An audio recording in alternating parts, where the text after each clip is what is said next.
Hey guys, welcome to my very first YouTube video. I am super excited to be doing this. I've had lots of requests over the last couple of years asking if I did any sort of YouTube video or if I would be willing. And honestly, I had never planned on doing this, but it just kind of felt right. I feel like I'm at a point that I can offer some guidance to people. Now, I do want to preface this by saying this is not for the faint of heart.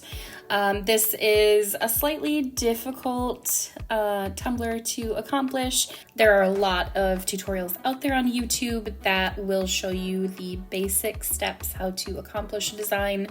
Those are really great resources if you're new in the tumbler industry.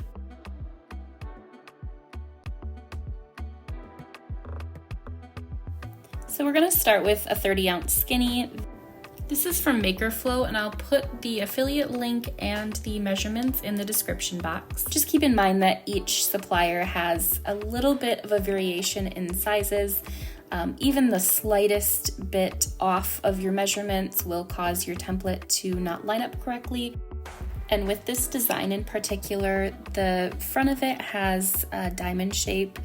And you can see that my measurements were off just a tiny little bit, so I ended up putting some vinyl striping going vertically up and down the cup just to cover that seam. It was just probably less than 1 millimeter off, but I did not like how that looked, so that's why that's there.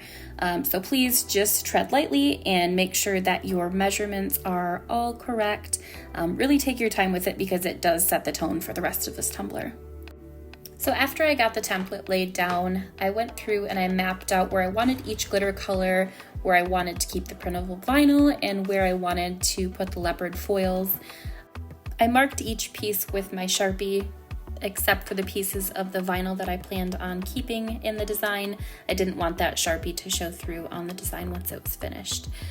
Next, I went through and I added the acrylic paint to my Crystalette glitter glue.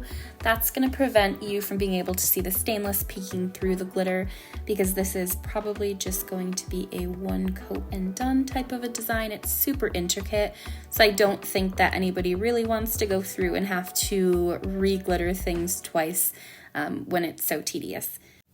For this particular design, I'm using 3 Peachy Olive Glitters colors. I do have a discount code in my bio that is Mitten10 for 10% off. I'm using Malfoy, Winifred, and Goddess. They're all 0.15 cut. I would probably not recommend doing anything super chunky on this. It's going to take quite a bit of coverage with your epoxy to get that smooth before you lay down your vinyl. So you're definitely welcome to, but I always prefer a finer cut glitter with these intricate types of designs. It just makes epoxying easier in the long run. Whenever I'm glittering, I always start with the darkest colors first. That's going to prevent the cross-contamination into your lighter colors, especially when you're working with an intricate design and the lines are so close together.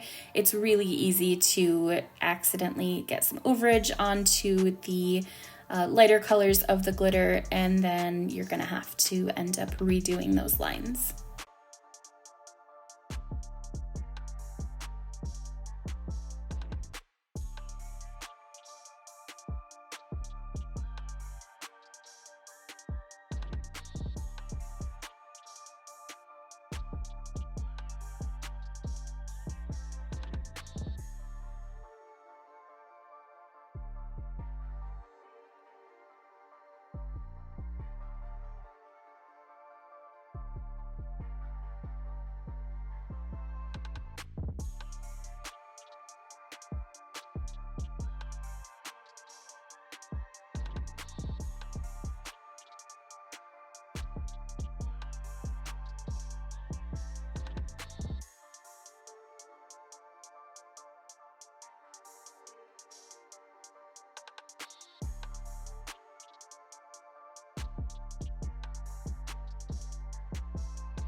In the beginning of the video, I mentioned that my template was off just a hair, and you can see where the seam is here. What I'm doing is cutting out that diamond just to make sure that when I lay my vinyl down, that the striping is going to be consistent all the way through, and that the diamond is actually going to be diamond shaped. This design is very symmetrical, so I cannot stress to you enough how important it is that you keep that diamond shape in line with the seams of your vinyl wrap. If it's off even just a little hair, you are completely going to be able to tell once you get that vinyl on. Your striping's not going to line up, it's not going to be centered on your tumbler, and then you're going to do all of that work for a tumbler that doesn't look like $1 million.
Now that we're done with glittering, I'm going to go through and make sure all of the excess glitter is brushed off of that printable vinyl that I plan on keeping on the cup. I let this sit and dry for probably about an hour or so. Once my glitter glue was dry, I went through with the Rust-Oleum Triple Thick spray, and I sprayed it a couple of times just to make sure that glitter was secure so it's not going to cross-contaminate any of the vinyl or the foils once you start going through with the epoxy. In hindsight, I probably would have started with the foils first. I had a little bit of trouble getting the foil to line up flush to the edges of the vinyl. I did have to go through with a couple of the strips more than once just to make sure. It was supposed to be more of a rustic look anyway, so it wasn't a huge deal, but if you're not going for that sort of rustic feel, I would definitely recommend starting with the foils first, just so you can ensure that everything is fully adhered to the cup. I initially started with the Speedball Metal Leaf adhesive. I found that I was not getting great coverage with that, so I went through and put tack-it down with my paintbrush. Once I applied the tack-it, I hit it with my heat gun just so it was tacky to the touch. You don't want to see that white glue. You want to hit it with a heat gun until it's clear. Don't overdo it or it will bubble up. But once I did that, I went back through and I reapplied these foils that I had some spots missing on the edge. I just really was not happy with the coverage. After I finished applying the foils, I went through with my Rust-Oleum Triple Thick spray, and I sprayed 2 coats of that over my foils. They're not supposed to repel epoxy, but I have had a few instances where that's happened, and I just wanted to ensure, since we're spending so much time on this design, that it's not going to cause me any issues once I get that epoxy on. For the vinyl striping, I'm using the Cricut brand gold textured vinyl.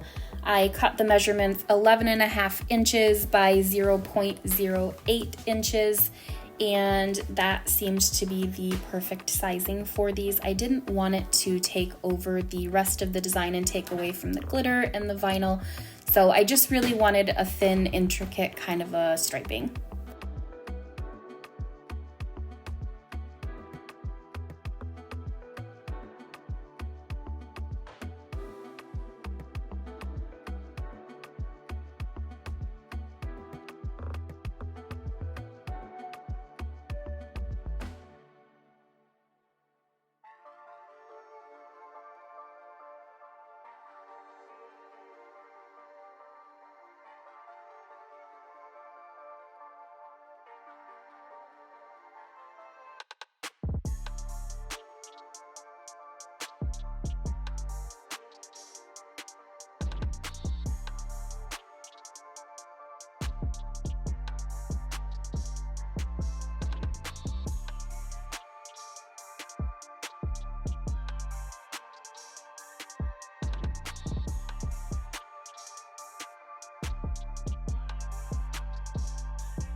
Now we're to the part of the vinyl that I had mentioned in the beginning of this tutorial.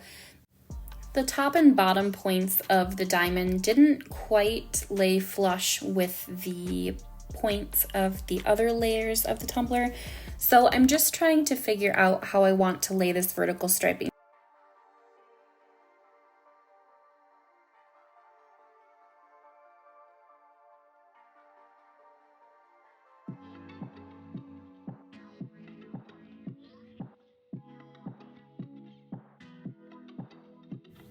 Once I figured out where I was going to put my vertical stripes, I did a once over to make sure all the seams were covered. I'm glad I did because I did end up missing a tiny spot. After I made sure all my striping was in place, I put it on my turner and put a coat of polyacrylic over it. That spun for about 30 minutes till it was dry to the touch, and I immediately went in with my final coats of epoxy. I did 2 final coats for this tumbler.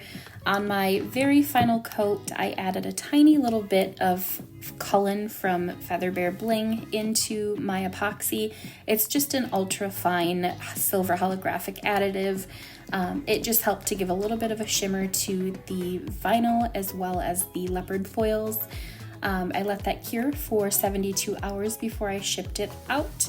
This was one that was sent in my fall mystery boxes and will be going to my friend Jamie from Whatever's Clever Boutique. I hope she loves it. If you liked this tutorial and if you would like to see more content, you can subscribe to my channel. I'm hoping to post content once a week once I get my bearings with this whole editing process. If you have any questions, you can comment below, or you can find me on Facebook, Instagram, and TikTok. I also have a private makers group called Mitten Makers where I go live, post behind the scenes, share discount codes, and post tips and tricks. If you'd like to join, I've added a link in the description box, and I will catch you in the next video. Thanks for watching.